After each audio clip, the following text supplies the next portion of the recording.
Hello, my people. You are watching Cable TV, and today is Thursday, the 21st of March 2024.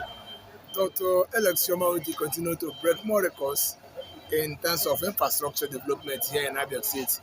We are reporting along ABSUTH Road, ahiaba umueze. We are His Excellency Dr. Alex Yoma is building an underground precast underground gutter. This started from Omodu Road, comprising Green Avenue, College Road, and 8 environs. And in the Bumidi, but that's able to but all like closer, able to Bumidi connect here. You can see the equipment, crane, excavator, roller, and all whatnot. Have equipment and here are precast, and just like you can beg an Aruba. Then I want to go on a Greenbow Construction Company. And here we keep him that even though you thought he may be able. But yeah, he may achieve in just 10 months in office.